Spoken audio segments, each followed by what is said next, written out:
Hi everyone, Chapter 2 will be about building community in the classroom, and it will be presented by me and Jason.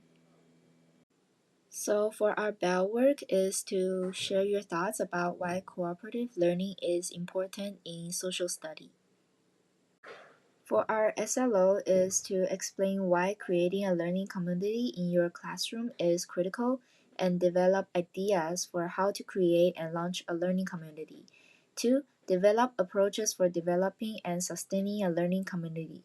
3. Use cooperative learning strategies in social studies instruction in meaningful ways. And 4. Understand the importance of social emotional learning in general, as well as ways that it can be integrated with social studies education. 5. Explaining the roles of motivation in social studies learning and community building. 6. Grasp and apply the principles of Universal Design for Learning, which is UDL. 7. Apply principles of culturally relevant pedagogy to develop a learning community.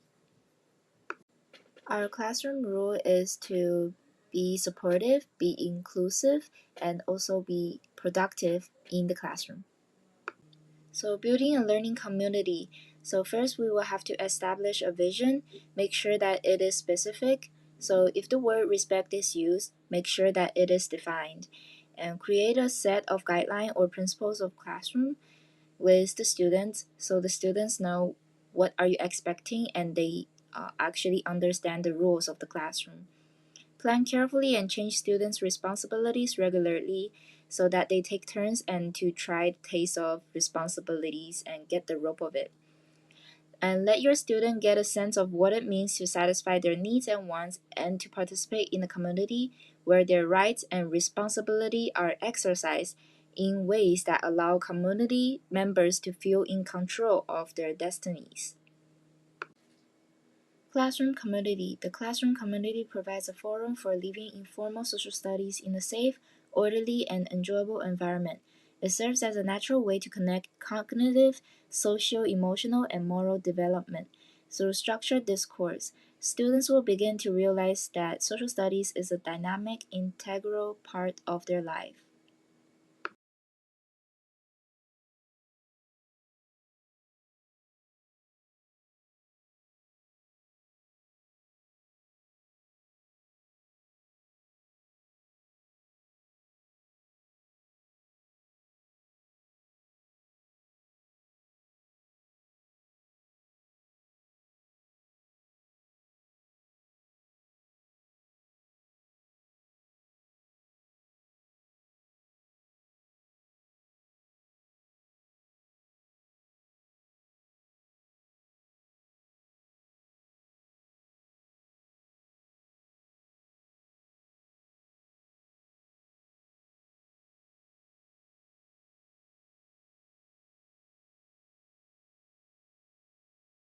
Teacher's role in cooperative learning. The teacher's role pervades the process of building a learning community, implementing cooperative learning strategies, and motivating students to learn.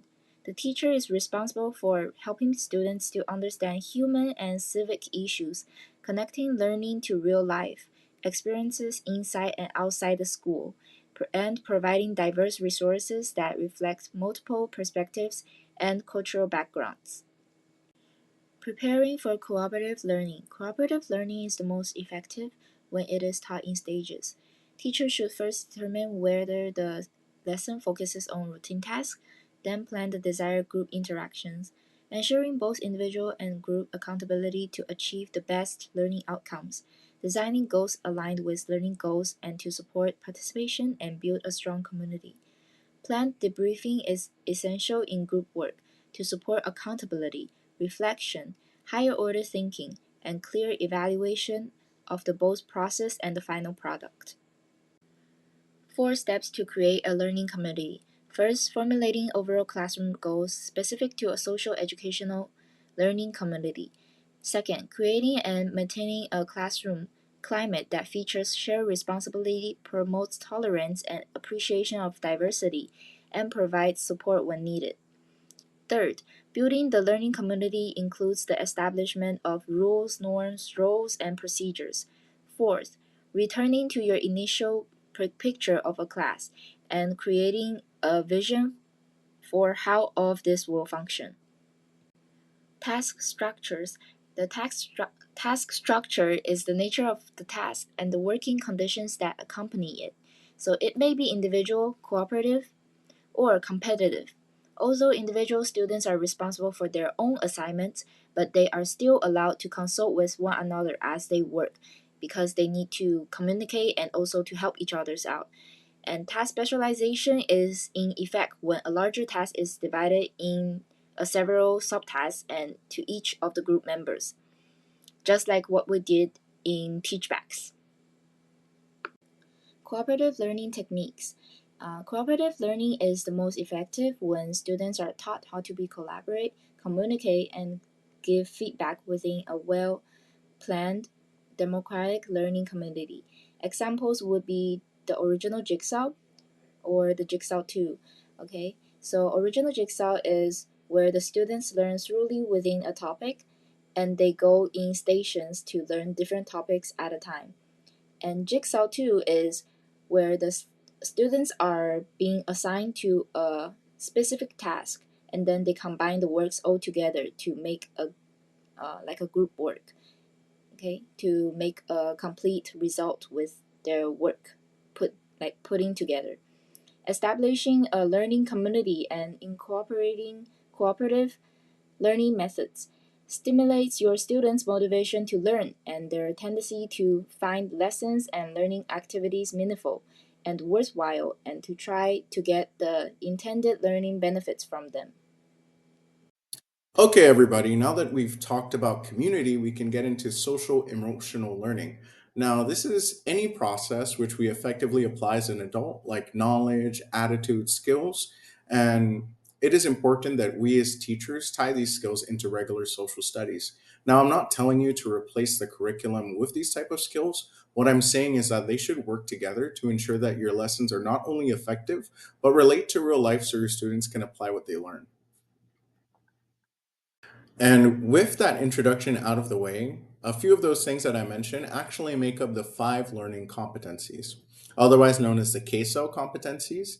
This includes stuff like self management, and we also have the three that are most important, which is self awareness, relationship skills, and responsible decisions.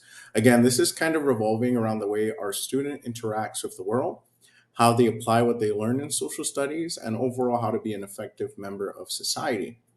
So yeah, just take a quick look and let's come up with some ideas on how we can use this. So guys, we're already doing so awesome. We already introduced social emotional learning as well as the five learning competencies. So that brings us to our main activity. So what I want everybody to do is to take a benchmark that I've chosen from PSS, specifically social studies, and I want you to take a portion of KSAL, combine them together to create a Bellwork activity for your future students. If you're confused, you can always click on the example below me and it will take you to a doc example of what I want from everybody. And if not, please ensure that you have a correct answer sample at the bottom of your question, at the very least, so you meet the guidelines of this main activity. And with that said and done, I hope you're feeling motivated because that's what we want our students to be. Because after all, expectancy and value multiply as students need to learn. It makes learning enjoyable, it makes them interested, and it's going to make us way more effective teachers. Now, another thing about motivation is it depends on a variety of factors, but specifically as teachers, we should be paying attention to internal factors and external factors. How our student interacts with themselves and how they interact with others. And with that out of the way, we introduced already three different things that really affect the way our social studies classroom goes. Now, you're probably asking yourself, how do students learn best in social studies? That's a big question that all of us want to know the answer to. And just to cut it off from the summarized definition that I gave based off the chapter, it's simply this: students learn best when they believe they can succeed, when they see that they can make mistakes, and when they feel supported. We can give them as much knowledge and as much quality teaching as we can, but ultimately we need to create a safe environment where learning is thriving and fear of failure is not interrupting what we want our students to learn. Everybody should be encouraged to participate, and we need to create this, this communal effect, everybody, this communal effect. Now, this is so important because when we create a safe space, we ultimately create a growth mindset within our students. And that encourages really good traits like resilience and perseverance. But more than anything, I think a growth mindset is being open minded without the fear of failure. Because after all, the brain grows through learning, and learning is not something that is purely linear. There's ups and downs, and I'm sure we've all experienced it now, especially going to college. But as teachers, our responsibility now is to avoid statements that suggest ability is fixed. We need to stop making people believe they should be one way or they should be doing something a certain way. We need to practice that open mindedness ourselves, because helping students see difficult tasks as a part of learning will encourage them to continue and strive through doing their best, not trying to reach an unobtainable goal.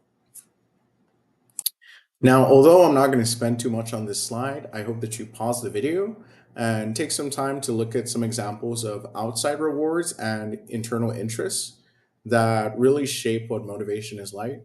I'm sure we all understand the idea of outside rewards. We've seen it in readathons or anything else of the sort that encourages learning and exploration.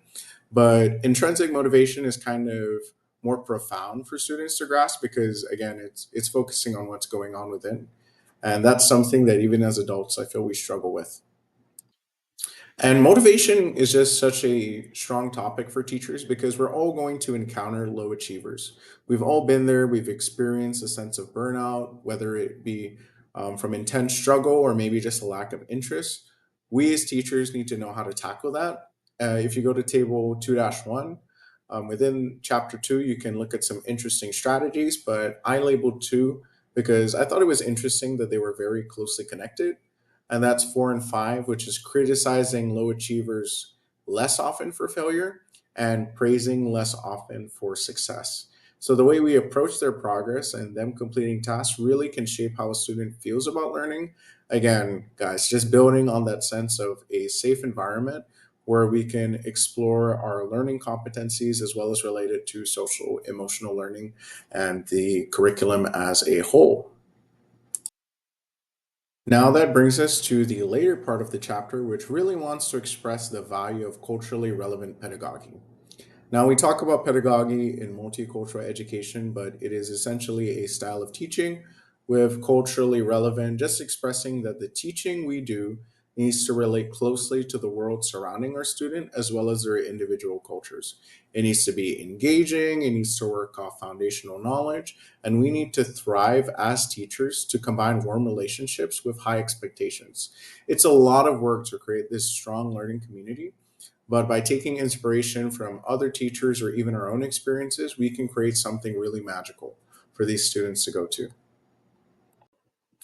Okay, everybody, with all that said, I know it was a lot of information and two different activities, but I would really appreciate it if you participate in our assessment, which takes place on Google Forms. It is important that you include your email and your name so I can give the data to Miss Amanda Diaz, and I hope you have a wonderful, wonderful week. Bless up, Rastafari.